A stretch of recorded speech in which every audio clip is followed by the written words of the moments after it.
Live from New Delhi, you're watching DD India News Hour, India's voice to the world. I'm Mark Lin. Namaskar. Coming up in the next hour, Prime Minister Narendra Modi inaugurates Maharishi Valmiki Airport in Ayodhya, flags off 8 new trains and dedicates several infrastructure projects to Ayodhya.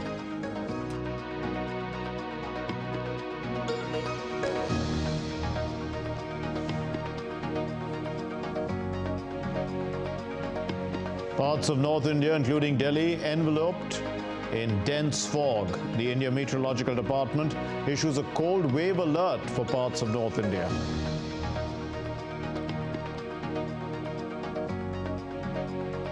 US President Biden bypasses Congress to approve $147 million of military aid to Israel.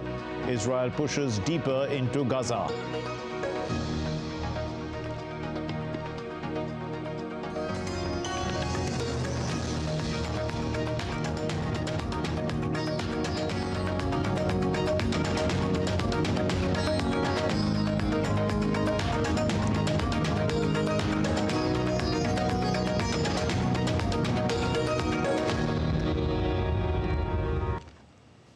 India's Prime Minister Narendra Modi inaugurated the newly built Ayodhya Airport on Saturday. Besides the airport, the Prime Minister also inaugurated the redeveloped Ayodhya railway station and several other development projects. Let's look at this report.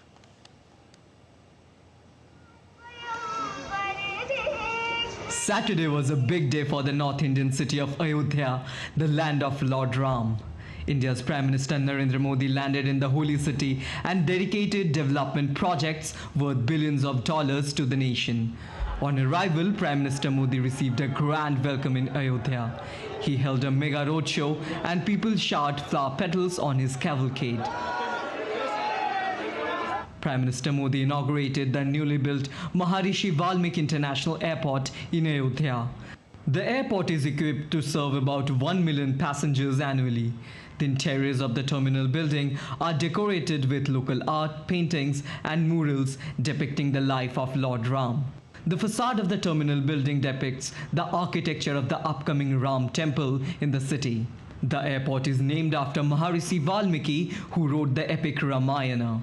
The government of India says the airport will not just improve connectivity to the region, but also boost tourism, business activities and employment opportunities. Ayodhya also got its railway station revamped with modern facilities. Prime Minister Narendra Modi inaugurated the redeveloped Ayodhya railway station, renamed as Ayodhya Dham Junction, in the temple town. The 3-story modern railway station building is equipped with all modern facilities like lifts, escalators, food plazas, cloakrooms, childcare rooms and waiting halls. Prime Minister Modi also flagged off 8 new trains on this occasion. These include 2 new Amrit Bharat trains and 6 new Vande Bharat trains. Before flagging off, Prime Minister Modi interacted with students on board the Amrit Bharat train in Ayodhya. He also interacted with passengers. Prime Minister Narendra Modi also addressed a public meeting in Ayodhya. He called for reviving the ancient glory of Ayodhya with a touch of modernity. आज के भारत का मिजाज यहाँ अयोध्या में स्पष्ट दिखता है। आज यहाँ प्रगति का उत्सव है, तो कुछ दिन बाद यहाँ परंपरा का उत्सव भी होगा। आज यहां विकास की भव्यता दिख रही है, तो कुछ दिनों बाद यहां विरासत की भव्यता और दिव्यता दिखने वाली है। यही तो भारत है। विकास और विरासत की यही साझा ताकत भारत को 21वीं सदी में सबसे आगे ले जाएगी। Prime Minister's one-day tour to Ayodhya gave this city an invaluable gift of many connectivity infrastructure projects. These projects will help people and pilgrims come to Ayodhya rather easily and make their journey comfortable. But what he said later on was equally important. Prime Minister gave a clarion call to the people of Ayodhya to maintain cleanliness so that the pilgrims who come here will have a memorable and unforgettable stay. Prime Minister Narendra Modi's visit to the city comes weeks before the consecration ceremony of the Ram Temple on January 22. With Ravi Dhiman's input from Ayodhya, Abhishek Bose for DD India. And Ravi Dhiman now joins us from Ayodhya. He's joining us live. Ravi, how critical is airport and railway infrastructure for Ayodhya going forward? Can you hear me, Ravi?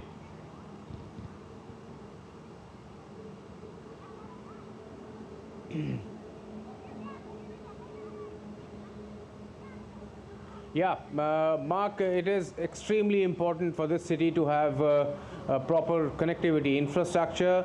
Prime Minister, in his address to the people here, also said that in coming months and weeks, the city will witness an influx of tourists and pilgrims. Thousands and thousands of them will come here to offer prayers at the Ram Temple, and the city's infrastructure has to be ready to meet the challenges that will come with the influx of these tourists. So the enhanced connectivity infra projects like the revamped railway station, which can handle more passengers, which can provide amenities to the pilgrims and passengers when they come via train route, and new international airport, which will cater to pilgrims and visitors who will come from far-off areas, who are not comfortable with the road journey or train journey. They will also be able to come to Ayodhya, pay their respects at the Ram Temple and other sites, pilgrimage sites of this historic city. Apart from that, many tourists will come from road also. The city's infrastructure has also been revamped here.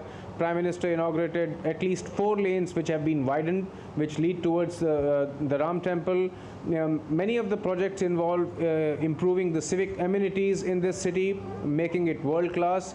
All these efforts, officials believe, are just a step to make the city be ready to avail the influx of the tourists and pilgrims that it's anticipated will suddenly rise. It will be like a steep climb in coming months when the after January 22nd, and the city and its infrastructure has to be prepared to take this incoming load.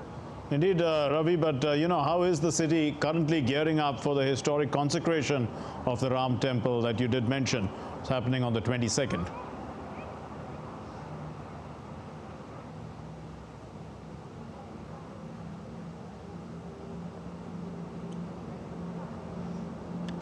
The city is absolutely, bubbling with energy and enthusiasm for this important date in its history. Mark, Ayodhya has its own history. It has its religious and cultural relevance to millions of Indians. And January 22nd, as Prime Minister also mentioned in his address, is a very, very important day for not only Ayodhya but for the entire nation. So from what we could see during our stay in Ayodhya and what we could learn here is that the infrastructure is being ramped up. The city is preparing to host VVIP leaders and many other dignitaries who will come to Ayodhya for this very important day. An interesting fact was that Prime Minister during his address appealed to the people of UP, appealed to people from other parts of the nation to not come to Ayodhya on January 22nd, as the authorities here also anticipate that it will be brimmed to its capacity to hold VVIP guests, and therefore would not be able to accommodate many other pilgrims and tourists. Plus, with around 4,000 VVIPs, the security arrangements would be such that they would, necessitate some strict measures by the police that would rather cause some inconvenience to the pilgrims or the other tourists. So the Prime Minister has asked them to come after January 22nd. So the city is prepared, the security arrangements are in place, the infrastructure is being ramped up. As we just saw, the new revamped railway station, brand new greenfield airport, the roads are being widened. It seems that all efforts are being made to be prepared for the big day. We'll leave it there. Thank you very much. Ravi Dhiman reporting from Ayodhya. Our next story, Prime Minister Narendra Modi gave an interview to the India Today group. And he said that the consensus in the world is clear that the moment now belongs to India. The Prime Minister highlighted the human-centric development approach and global agenda that India adopted while being G20 president. He also said that the semiconductor mission should have started about 30 years ago. The Prime Minister said that the people of India trust what he calls the Modi guarantee. Let's look at this report. Prime Minister Narendra Modi gave an interview to the India Today media group on Friday. He covered topics that range from domestic politics to the Indian economy to India's stature in global affairs. The Prime Minister said that the world consensus is clear. This is India's moment. India's rapid ascent in 2023 has been very important as it sets the tone for our journey to Viksit Bharat. We've unleashed the latent potential of our nation. In global forums, India's presence and contributions are now sought after. From a country that used to feel left behind, we have become a country that is now leading from the front. Prime Minister Modi said India focused on human-centric development while chairing the G20 for most of 2023. He said the G20 has emerged stronger and more purposeful during India's presidency, shaping the global agenda more effectively. Our G20 presidency came at a time of multiple and interlinked global challenges. I am happy that we were able to put the focus on human-centric development in the global agenda. We got the developed and developing world to forge a consensus. We revitalized multilateralism. Developing countries in particular have been significantly impacted by slowing global growth, rising debt, climate change, and geopolitical conflicts. Our presidency became a platform to provide a rightful place to the Global South in shaping the global narrative. The induction of the African Union as a permanent member of the G20 in New Delhi was a landmark decision that has given voice to 55 African nations. The G20 summit took place in New Delhi on September 9 and 10 this year. During the presidency, India focused on issues like inclusive growth, digital innovation, climate resilience, and equitable global health access. Brazil now holds the presidency after India. The Prime Minister said that semiconductor mission should have been started 30 years ago. The semiconductor mission is something we should have started 30 years back. We're already late. Our people have tremendous abilities, be it in research or design. India has all the prerequisites to achieve success in the field of semiconductors. Prime Minister Narendra Modi said that the Modi guarantee is not mere words, but the result of his decades of hard work. It is an expression of sensitivity towards society. When I talk about the guarantee, I bind myself to it. It doesn't let me sleep. It propels me to work harder. It leads me to give my everything for the people of the country. So please don't look for a dictionary meaning of guarantee. Only someone who has experienced a life of poverty understands that the greatest force propelling the poor person forward in life is their trust, their hope. This faith of the poor is what keeps me going. PM Modi addressed various facets of India's economy, including job creation, infrastructure growth, and artificial intelligence. It is well known that investments in infrastructure have a large multiplier impact on growth and employment. Hence, we have constantly increased capital investment outlay. The budget of 2023-24 has increased it steeply to 10 trillion rupees from 1.9 trillion rupees in 2013-14. We will be working on our own computing power in large indigenous language models, keeping in mind the diversity of Indian languages and our needs. This leadership in technology also requires a shift in mindsets.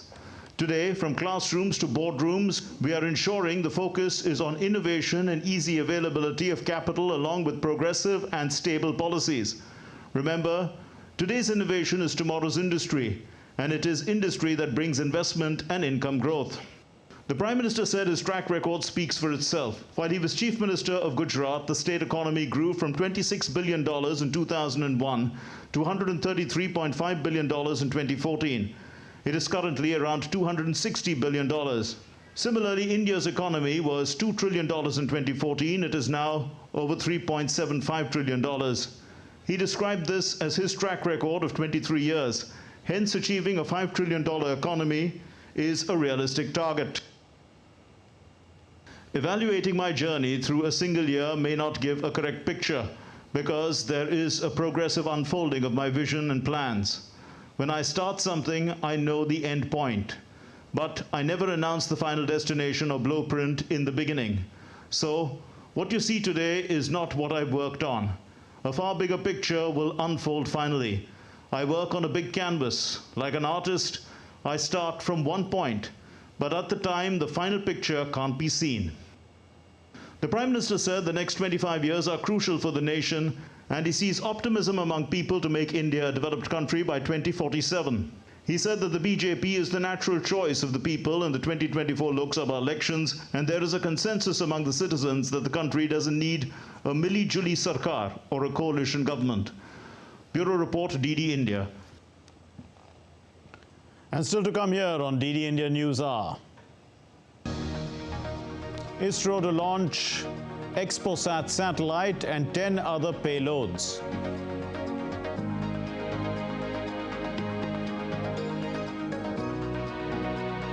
EAM Jaishankar presents a copy of his new book, Why Bharat Matters, to the Prime Minister.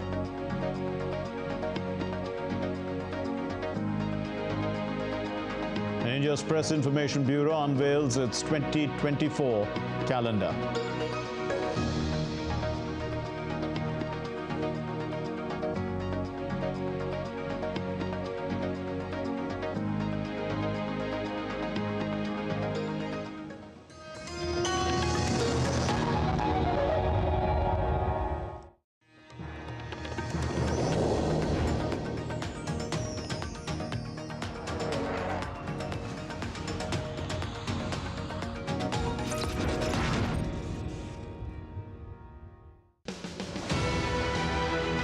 India has gone through a paradigm shift in 2023. Large-scale projects have changed its infrastructural landscape. A network of zipping trains connect remote regions. Architects and engineers have built mammoth structure. Swanky, gleaming airports dot the nation. Waterways connect towns and ports, boosting business. Multimodal projects and SEZs bolster the economy, giving a tangible shape to the country's aspirations of becoming a global economic hub. Watch an exclusive roundup, New India's infrastructure push in 2023, only on DD India.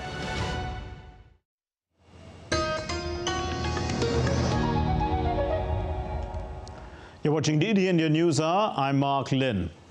The Israeli army released a video which they say shows a new tunnel network, which was discovered in Gaza. Meanwhile, Israel's main ally, the United States, is sending more funding its way. This time, the Biden administration bypassed Congress once again to send nearly $150 million in military equipment to Israel. Dheeraj Das reports. Israeli tanks pushed deeper into districts in central and southern Gaza overnight under heavy air and artillery fire, pressing an offensive that Israel has said may last more months. Fighting late on Friday and early Saturday was focused in Al-Buresh, Nuzirat, Maghazi, Khan Yunis, backed by intensive airstrikes. Israeli forces have been pounding Khan Yunis in preparation for an anticipated further advance into the main southern city, swaths of which they captured in early December. Israel's defense minister Yoav Gallant has said that troops were reaching Hamas command centers and armed depots. The Israeli military said it had destroyed a tunnel complex in the basement of one of the houses of Hamas leader for Gaza, Yahya Sinwar, in the Gaza city. Meanwhile, the Israeli army released a video which is said to show new tunnel network discovered in Gaza. A statement by Israeli army said that the tunnels in the area of Hamas central headquarters were located in the northern Gaza Strip and were later destroyed. The tunnels contained an electricity network, an elevator, ventilation and sewage infrastructure, and prayer rooms and resting rooms. For the second time this month, US President Joe Biden is bypassing Congress to approve an emergency weapons sale to Israel. Secretary of State Anthony Blinken told Congress that he made a second emergency determination covering a $147.5 million sale. According to the Pentagon, Israel has requested that fuses, primers and charges be included in a previous request of 155 mm shells. The US State Department said that America was committed to the security of Israel, adding that it is vital to US national interest to ensure Israel is being able to defend itself against the threats it faces right now. Israel said that it had facilitated the entry of vaccines into Gaza in coordination with UNICEF, the United Nations Children's Agency, to help prevent the spread of diseases. An Israeli government spokesman said that it does not limit humanitarian aid and the problem was in its distribution inside Gaza. The conflict now risks spreading across the region, drawing in Iran-aligned groups in Lebanon, Iraq, Syria and Yemen that have exchanged fire with Israel and its US ally or targeted merchant shipping. The US has called for Israel to scale down the conflict in coming weeks and move to targeted operations against Hamas leaders, although so far it shows no signs of doing so. With inputs from Dheeraj Das, DD India, New Delhi. Well, Saturday is day 675 of the Russia-Ukraine conflict. Thousands have died and millions displaced, but the fighting rages on. Both Russia and Ukrainian armies continue to exchange fire, with each claiming to have hit the other's military targets. Meanwhile, the death toll from Russia's latest, the largest airstrike on Ukraine, reached 39 on Saturday as the rescuers continued to clear debris and rubble from that bombardment.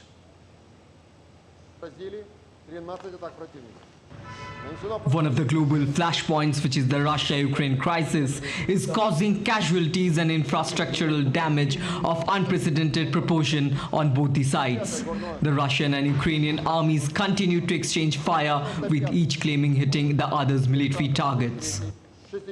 As per the latest battle reports from both the sides, Russian Defense Ministry has said Russian forces carried out 50 group strikes and one massive strike with precision weapons and drones against Ukrainian military, industrial complex facilities, military airfield infrastructure, arsenals, as well as arms and fuel depots.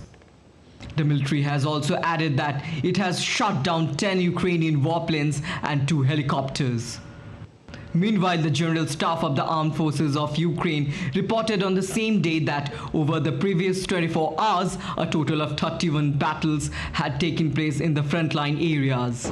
The Ukrainian army repelled 29 attacks by the Russian army in multiple directions and attacked areas where Russian personnel and equipment were concentrated, air defense facilities and ammunition depots, destroying 3 artilleries and 2 other important targets. The Armed Forces of Ukraine said Russia launched a record 158 drones and missiles against Ukraine on Friday, and 115 of them were intercepted. In the middle of this, air raid sirens sounded throughout Ukraine amid a barrage of Russian attacks, with the Ukrainian side described as one of the biggest aerial assaults it has faced since the conflict began last February. The attacks have killed at least 12 people and injured more than 70 others across the country, the Ukrainian National Police said. Multiple cities, including capital Kyiv, Lviv in the west, Kharkiv and Dnipro in the east, and the southern city of Odessa, were all subjected to airstrikes. Rahul Upadhyay's report for DD India. Pakistan's election body has rejected the former Prime Minister Imran Khan's nomination to contest the 2024 national elections. The Election Commission of Pakistan said so on Saturday. Saturday also marked the last day for the scrutiny of nomination papers filed by the candidates for this general elections of 2024. Appeals against the acceptance or the rejection of the nomination papers can be submitted until January 3, and then decisions on these appeals will be made by January 10. The list of candidates will be displayed on the 11th of January, and candidates will have the option to withdraw. This is by January 12. The Indian Space Research Organization ISRO is set to launch another PSLV, or a Polar Satellite Launch Vehicle. This one is C-58 ExpoSat. The mission is it's scheduled to be launched from the Satish Dhawan Space Center, which is in Sriharikota, and it's happening on New Year's Day 2024. The PSLV will launch the ExpoSat satellite and 10 other payloads. ISRO says that this will be India's first dedicated polarimetry mission. This is going to study the dynamics of bright astronomical X-ray sources in extreme conditions. India's External Affairs Minister Dr. S. Jaishankar presented the first copy of his book, Why Bharat Matters, to Prime Minister Narendra Modi on Saturday. In a post on social media platform X, Dr. Jaishankar shared his meeting with Prime Minister Narendra Modi, saying that he quote him, honored to present the first copy of my book, Why Bharat Matters, to Prime Minister Narendra Modi this evening. Earlier, the EAM Jaishankar said that the English edition of the book, Why Bharat Matters, would be out in early 2024. The meeting with the Prime Minister comes after the EAM completed his visit to Russia from December 25 to 29 as a part of the ongoing high-level exchanges between the two countries. India's Minister of Information and Broadcasting, Anurag Singh Thakur, on Saturday launched the official Government of India calendar for the year 2024 in the national capital, New Delhi. The theme of the 2024 calendar is Hamara Sankalp Viksit Bharat. Each month of the calendar, it holds specific themes reflecting the government's achievements and contribution to India's development in the last 10 years.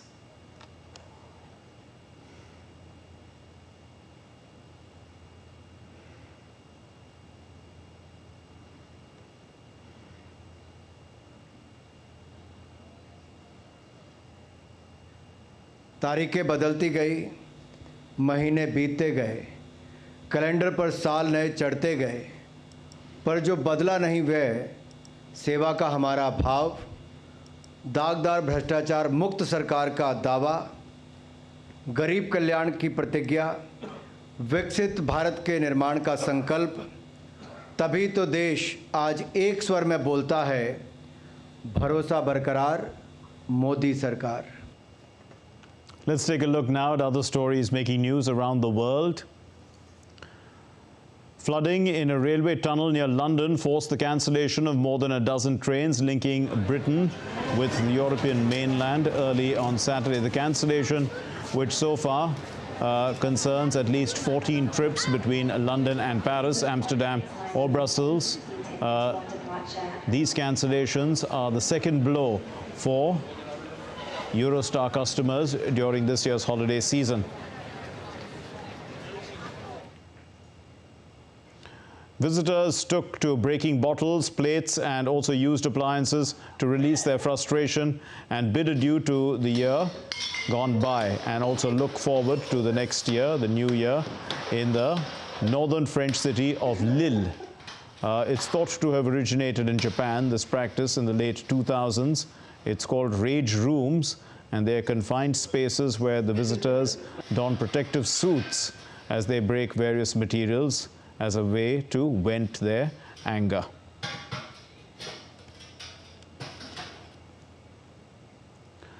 China has welcomed a total of 17 giant pandas back home from various countries in the world. This happened in 2023. So far, 18 countries and 20 institutions are cooperating with China on protecting the beloved bears. New York City's Times Square in the U.S. Filled up with confetti as it started preparations for the iconic New Year Eve celebrations on Friday. Visitors and locals watched as organizers tossed confetti into the air in a few enthusiastic trial runs.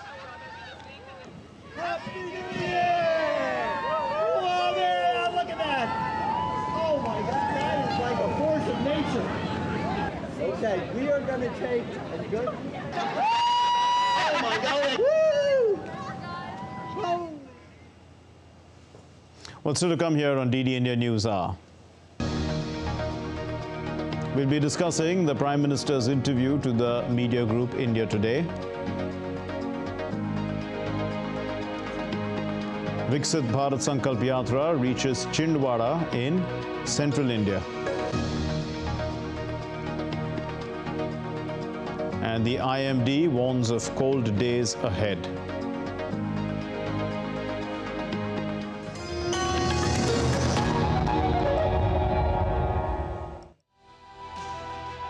As we ready to ring in the new year, 2023 will go down in history as having signaled to the world a more confident, a more assertive India that seeks to leverage its growing clout to push for a more inclusive, a more even world order. We take a look at India's journey in 2023 as it took center stage on the global rostrum. Watch India at the global center stage at these times, only on DD India.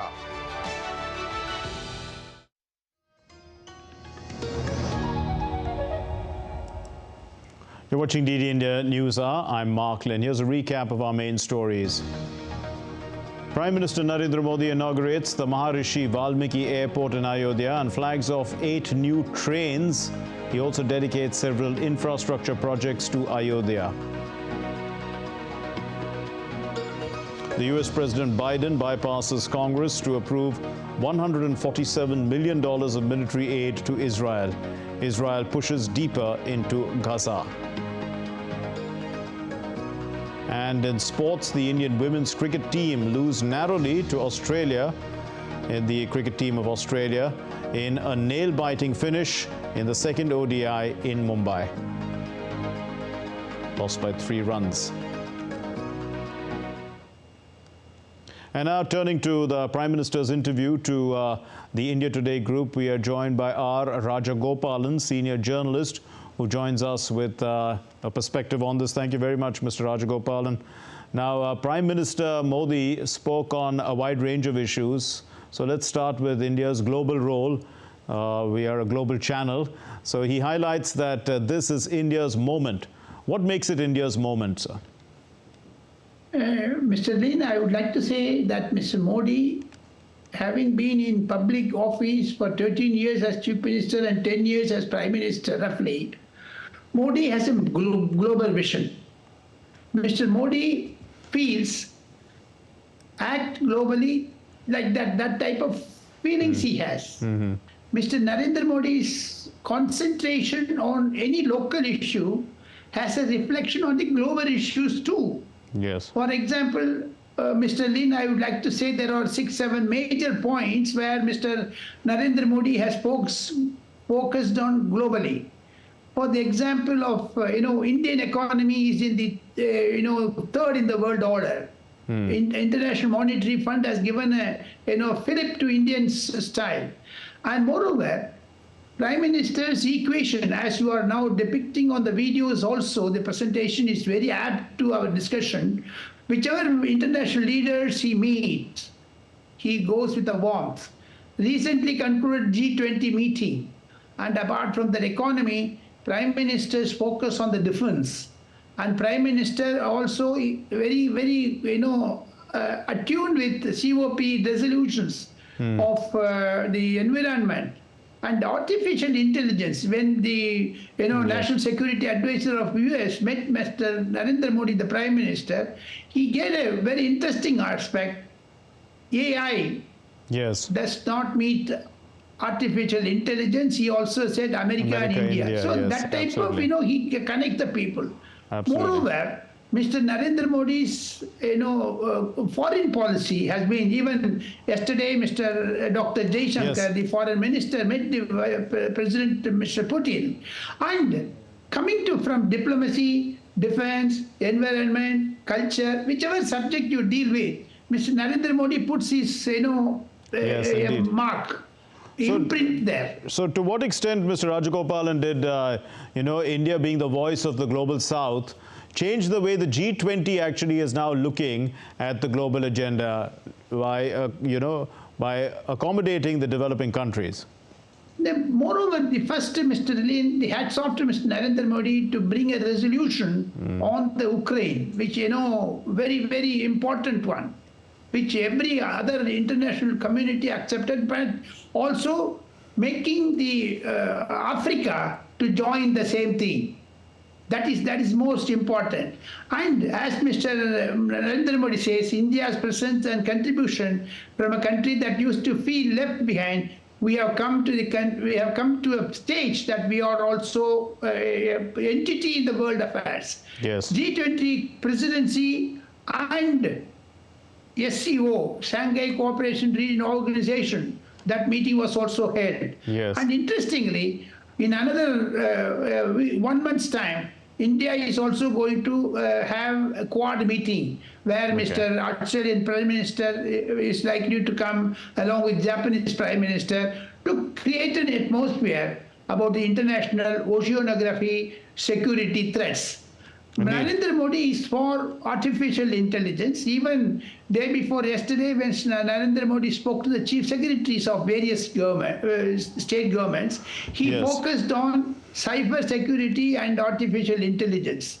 So therefore, my understanding of Mr. Narendra Modi, though I am a very keen watcher of his speech, public addresses, 450 addresses I heard, and I have done research on that. Yes. Narendra Modi has a focus on many issues.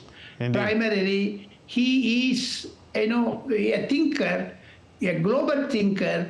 I would like to say he has a special attention on culture, because India's culture, integrity, culture, everything. Whenever he goes abroad, if you understood the mindset of Mr. Narendra Modi, presentation, what he gives as an honor of Indian 140 crore people's India's presentation, a memento, a souvenir, whatever he gives. So are all focused. Yes, let's come to India then, Mr. Rajagopalan.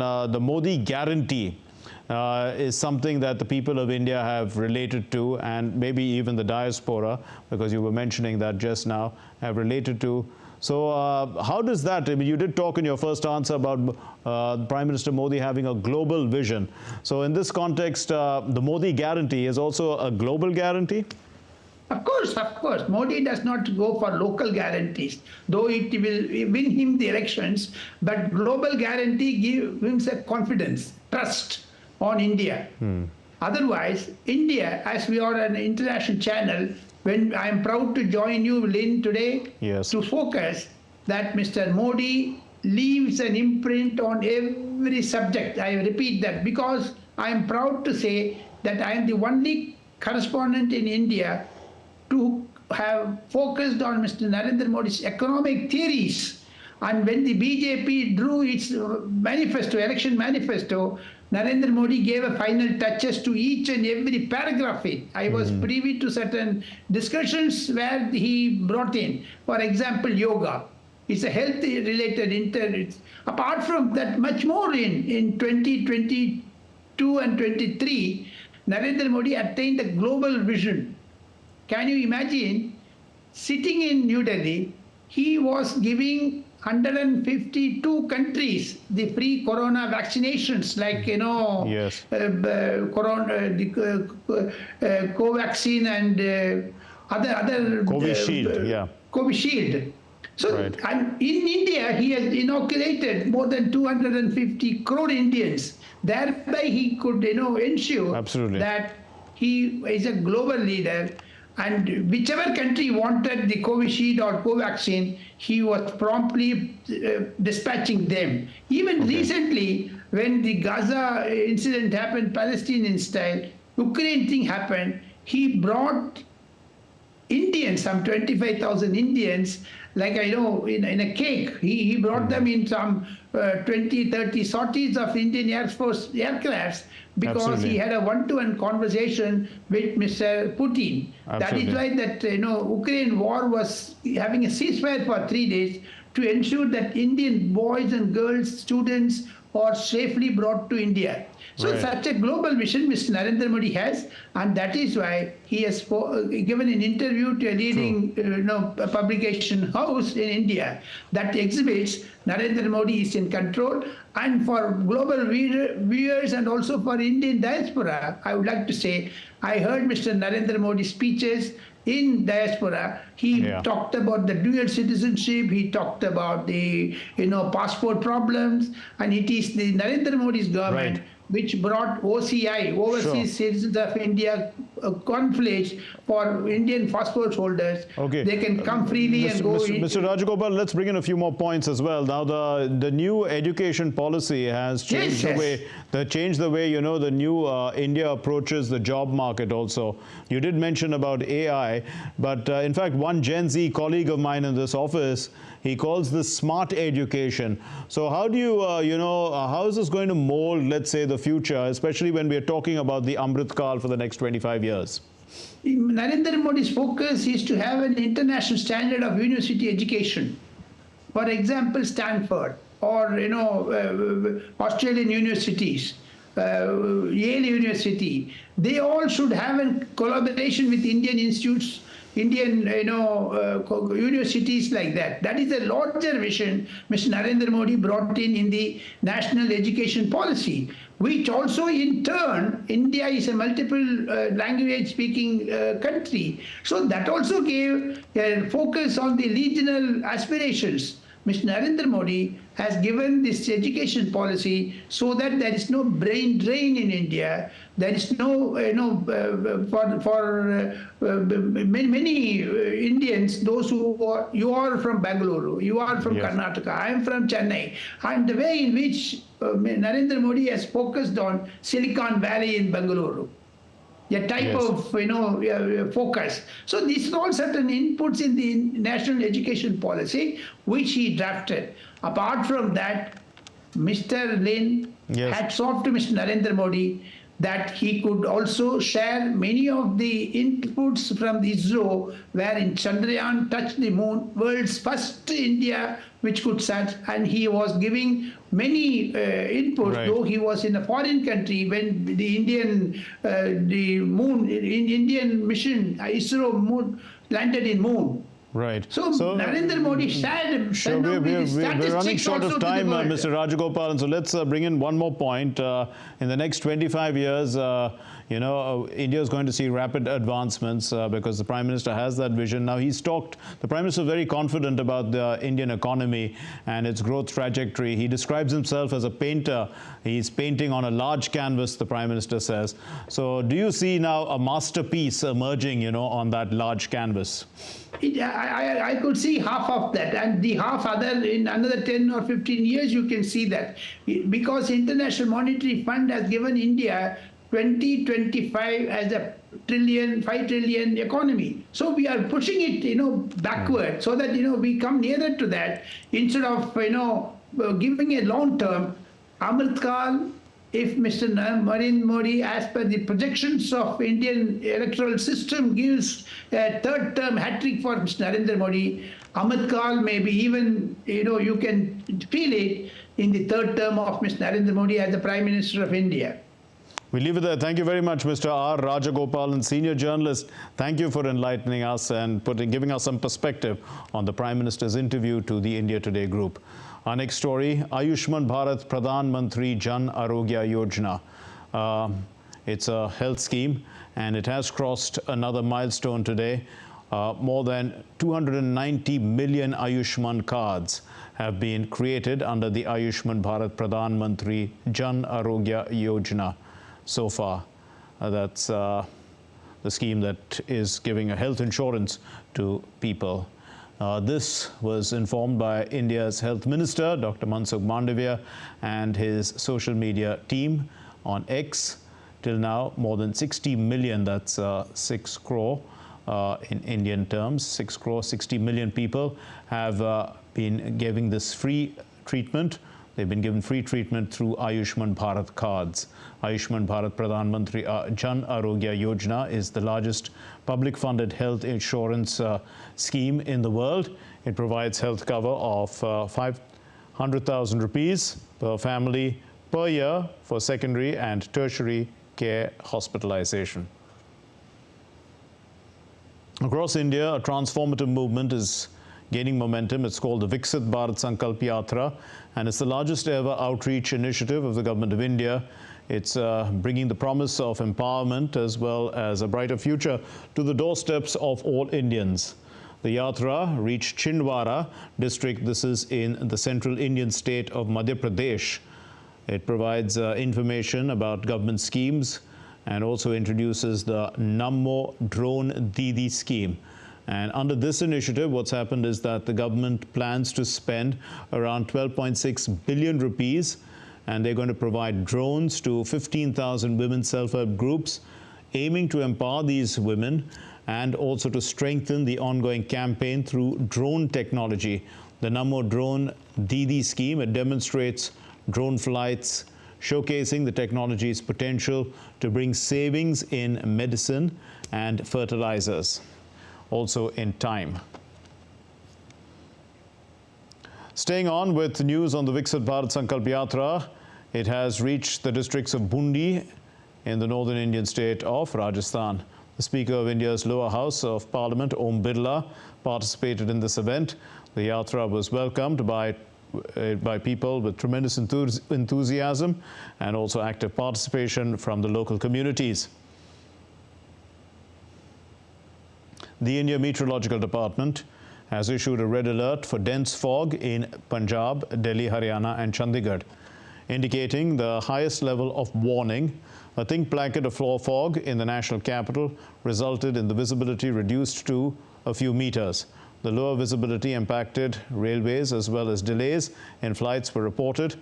And as the cold has intensified in India's capital, Delhi, the homeless people have now taken shelter in shelter homes.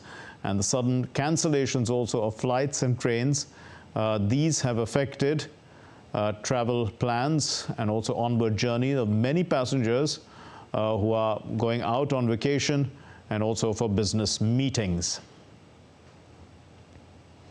Amid the excitement to bid goodbye to 2023 on Sunday, India's national capital, New Delhi, the police here have issued an advisory to ease overcrowding on New Year's Eve. According to the advisory issued, the exit from Rajiv Chowk metro station will not be allowed from 9 p.m. onwards on the 31st of December.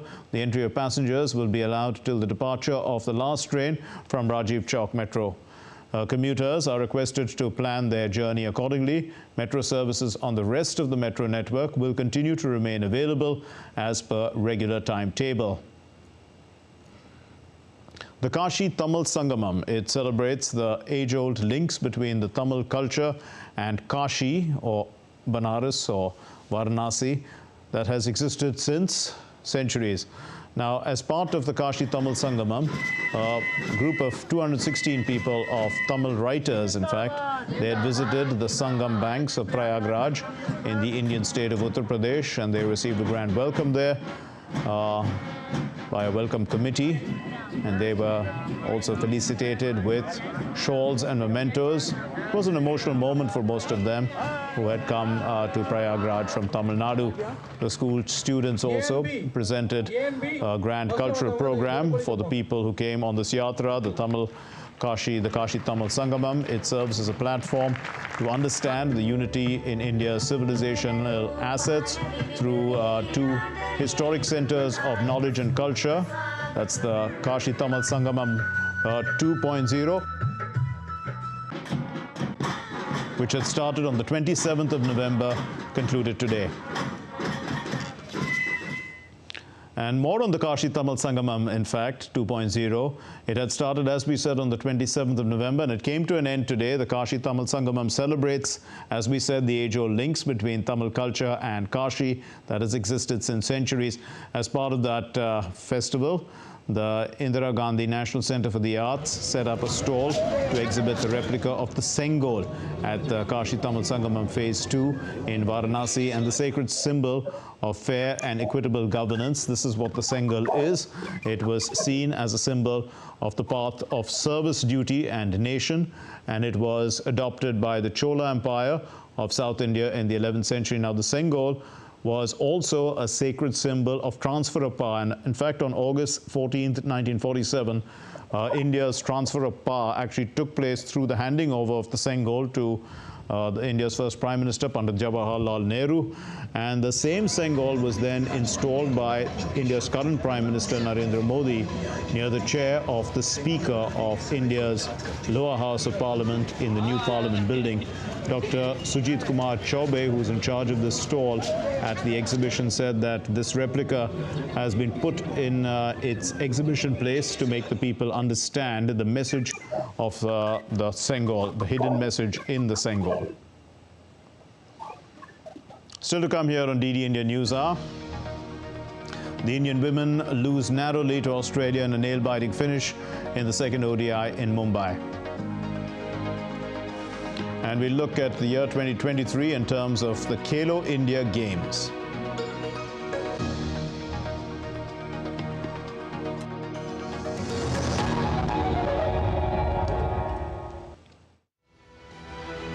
India has gone through a paradigm shift in 2023.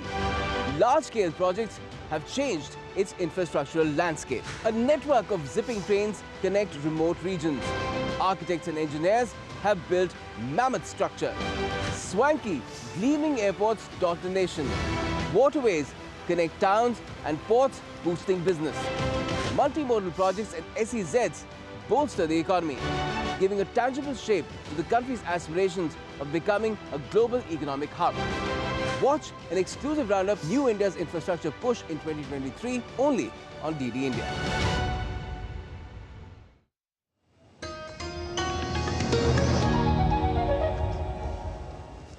You're watching DD India News Hour. My name is Mark Lynn. Let's take a look at some stories making the news in India. The Kalaignar Centenary Bus Terminus was inaugurated on Saturday by Tamil Nadu's Chief Minister M.K. Stalin in the southern Indian city of Chennai. And the bus terminus is one of the biggest development projects in Chennai. It has a capacity to operate more than 2,350 long-distance buses. India reports 3,997 active cases of COVID, with 743 new cases in the country in the last 24 hours. 7 people have reportedly died, with 3 deaths of patients reported in Kerala, 2 in Karnataka and 1 in Tamil Nadu. A total of 178 cases of JN.1 series variant have been reported from 9 states till the 29th of December 2023. India's Lake District and popular hill station Nainital in the northern state of Uttarakhand was decked up for the new year. A 15-day-long international summit on transcendental meditation began in the southern Indian city of Hyderabad on Saturday. Over 10,000 people from 132 countries are participating in the event. It's promoting peace and harmony through transcendental meditation. The event is actually being spearheaded by the leading neuroscientist, Dr. Tony Nader.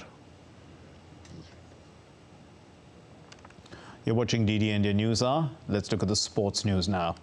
And it was a nail-biting finish, and the Indian women's cricket team narrowly lost to the Australian women after having scored 255 runs for the loss of 8 wickets in reply to the Aussies notching up their competitive total of 258 runs for the loss of 8 wickets. So India lost by just 3 runs in the second ODI match against the Aussies in Mumbai. Elise Perry, Phoebe Litchfield, they slammed half centuries, and Alana King played a cameo, scoring an unbeaten 28 runs of 17 balls. It was a bit unfortunate for India that were not able to score and lost by just 3 runs. Well, the year 2023 also saw the 5th edition of the Khelo India Youth Games. They were held in Madhya Pradesh, and the Khelo India University Games, which were held in Uttar Pradesh.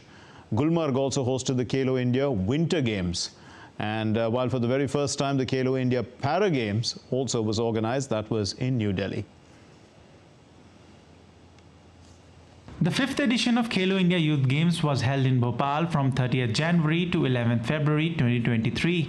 Khelo India Youth Games competitions were held at a total of 11 different venues in 8 cities of Madhya Pradesh and New Delhi. Over 5,000 athletes from 36 states and union territories of India participated in the Khelo India Youth Games, where athletes competed for 1,936 medals across 27 sports. Maharashtra won the Khelo India Youth Games title with 56 gold medals and a total of 161 medals. Fencing and water sports were included in the 5th edition of Khelo India Youth Games. The 3rd edition of Khelo India University Games was organized in Uttar Pradesh. More than 4,000 athletes from more than 200 universities participated in 21 events in these games. Punjab University Chandigarh took the top honors with 26 gold, 17 silver and 26 bronze medals. Guru Nanak Dev University Amritsar stood second, while Jain University Karnataka stood third with 16 gold, 10 silver and 6 bronze. Gulmarg hosted the 3rd edition of Khelo India Winter Games. More than 2,000 participants including players, tourists and officials from various departments participated in the games. Jammu and Kashmir topped the medal table by winning 26 gold medals, 25 silver and 25 bronze. After this, Maharashtra stood second by winning 13 gold, 8 silver and 6 bronze, while Himachal Pradesh secured 3rd position with 10 gold. The 1st edition of Khelo India Para Games was organized at the end of this year. Star para athletes who showed their shine at the Asian Para Games held in Hangzhou, China also participated in these games. The games saw more than 1,300 athletes who competed for medals in 7 sports. Haryana topped the list with a total of 105 medals, including 40 gold, 39 silver and 26 bronze medals. Uttar Pradesh stood second with a total of 62 medals, while Tamil Nadu stood third with 20 gold, 8 silver and 14 bronze medals. Rising stars like armless archer Sheetal Devi, discus thrower Yogesh Kathunia, table tennis star Bhavina Patel, among many others also transcended physical limits with some heart-touching performances. Well, that's all we have in this edition of DD India News Hour. Let's know your thoughts on the news of the day. You can connect with us on Facebook, X, formerly known as Twitter, and Instagram. And we'll be back with more news as it breaks here on DD India. My name is Mark Lin. From all of us here in Delhi, thanks very much for watching DD India News Hour. Namaskar.